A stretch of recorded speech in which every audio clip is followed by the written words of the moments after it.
Hi folks, I was reading a Harvard Business Review article where they had done some studies on how businesses can ensure that their supply chains don't impact their brand.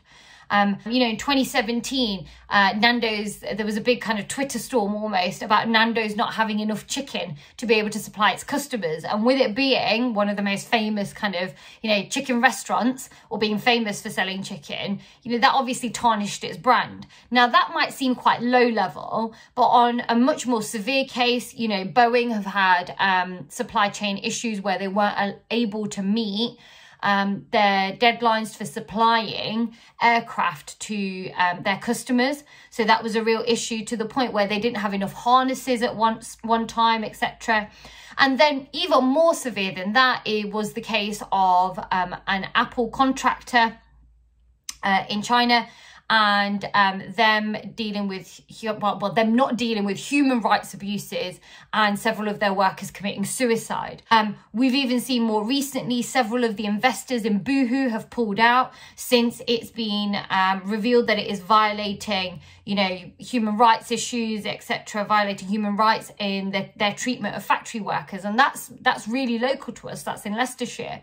And so it can really affect the brand reputation of a company when something like that happens. But I would say more importantly, obviously, a lot of them are human rights abuses and they need to be looked into.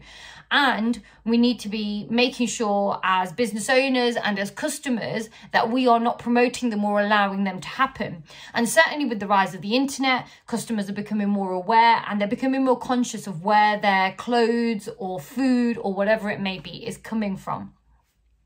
I don't have to remind you again of the horse meat scandal that Tesco, etc. faced when it was found that when beef was tested, it was horse meat. Okay, so again, just another issue with supply chains affecting customers directly in that case.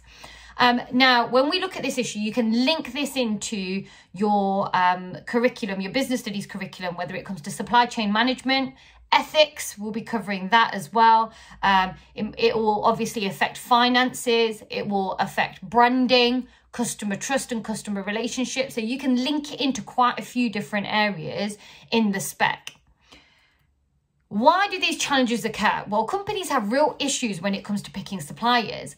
You've got the fact that they will often source resources from different countries, and there are different laws when it comes to workers' rights in those different countries, whether that be minimum wage. It won't be the same across the world. Some countries may not even have a minimum wage. Working hours, the laws will be very different in the UK.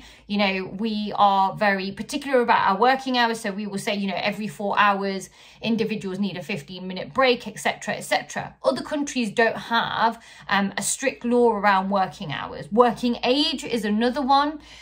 Breaks, like I said to you, when workers are allowed breaks and how long for, and other working practices. Now, going back to the study published in the Harvard Business Review, they looked at which suppliers are most likely to improve or have quite a good basic level of compliance when it comes to human rights, when it comes to what we would expect in terms of being societal norms. Now, two of the things that they suggest that every company should look out for is when looking at location and where you get your supplies from in terms of country, where you manufacture from. Countries that have a high number of NGOs, so non-government organisations, so charities, etc., and have press freedom, usually manufacturers from those countries are likely to have good workers' rights. And that makes sense, doesn't it? If you've got non-government organisations, if you've got a lot of charities, for instance, and if you've got press freedom where the press holds the government to account, the chances are, and organisations to account, the chances are workers' rights will be better. And these are all suggestions that you can make. So if you get an exam question where a company is looking for suppliers, these are suggestions that you can make. So look for countries where there is a high level of press freedom, where NGOs and workers' rights are promoted. Certification. So if I've given you the example on the screen here of ISO 9001, which looks at process quality, or ISO 14001, which looks at environmental management and how manufacturers get rid of chemicals, etc., whether that be dye when it comes to manufacturing or any other chemicals, and the fact that they won't go into local rivers and lakes and stuff. So these are all certifications that are externally credited onto a factory or an organization. Companies, funnily enough, they found that companies that adopt lean management systems, so just in time, and reduce waste are often more compliant. And this is because they want to reduce waste so that they want less overtime. They're likely to invest in capital, so workers have to do less of the manual labor because capital, machinery is more efficient, and so they have invested more in capital. But also, as part of being part of that lean management system, they require their workers to be independent thinkers. So they're often financially rewarded for being independent thinkers. They're more well trained, etc. The next area that they ask companies to look out for is obviously unionized suppliers. So if you have a union, a trade union, so a group of representatives that represent all workers and go and discuss workers' issues with management, then as you can imagine, workers' rights are kind of better protected. They suggest that companies don't hire suppliers that focus on piece rate compensation, because obviously if workers are paid on how much they produce, a lot of human rights issues can go overlooked there because people will work through their breaks and their lunches and often do a lot of overtime. And they have, funnily enough, found that those who have been linked to previous scandals with other companies are more likely to do better later on down the line because they don't want to be linked to that again. And so just because a manufacturer was found 10 years ago to not be doing very well or be part of certain human rights abuses, the chances are that they will have, kind of got new management in, etc., because they don't want to lose that work. Quite often it's the main source of income for that manufacturer and all of their workers. And so they have really turned things around. And so it's worth looking at those again or working with them if you have the capacity to do so. Finally, they suggest that you get external auditors in. So not auditors by the supply chain, by the suppliers themselves, but your own external auditors that will go and check them out.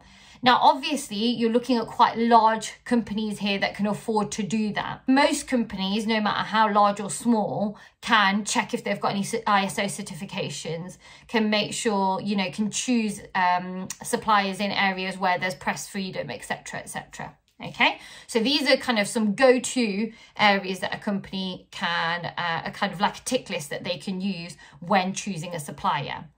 When you're applying this to an exam, think about the type of business and the industry. So if I give you an example, if you're a company that produces apps, you're likely to outsource very little externally. So you don't need to talk so much about this because the chances are you might not go external. You might have a lot of, you might have some technical people that work on site, but you just don't employ a lot of people. There's not a physical product that you're producing. However, if you're a technical company, a technology company, for instance, that supplies finished products, such as computers, etc., well, we've seen the case of Apple. So you do need to really work your way through this checklist. If you are a chain of restaurants that only kind of makes local produce, then you might feel quite secure in your suppliers and won't have to go out and get external auditors, etc., because by being local, for instance, being in the UK, they have to comply to UK laws and standards. And so you can rest assured that, they are quite compliant. Whereas if you're a chain of restaurants and your USP is that you get global and exotic ingredients from around the world, you need to be more wary of this, okay? And you probably need to check more thoroughly using the tick list that I've given you. Now, like I said, this has been an issue for companies for, tens and tens, hundreds of years, really, ever since we started sourcing supplies from abroad.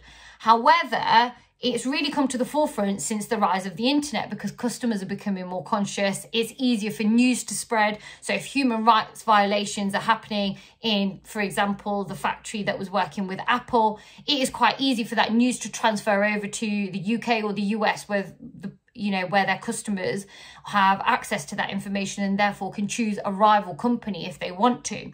I've given you an example of some companies here, such as the Body Shop that was one of the first kind of cosmetic brands that took a really proactive stance when it came to looking for suppliers and, you know, fair trade. Apple has made a real move to buying out a lot of its suppliers for this reason, that they can then manage the quality of workers' rights, they can then manage the organizations and make them as efficient as possible. And so Apple's made a real move in buying out a lot of its supply chain as well. But I've also given you an example of another a denim company that is sourcing only organic cotton to make jeans in Wales, and has brought a lot of that manufacturing back to the UK, and in Wales particularly. And you'll see their logo there, and I would suggest you check them out because they're quite unique. They've had a lot of publicity for this because they want to manage their supply chain, and you can have a look at what they're doing, and maybe that will give you some suggestions for exams as well. So in a nutshell, you've got a list of things that companies can do to ensure that their supply chains are ethical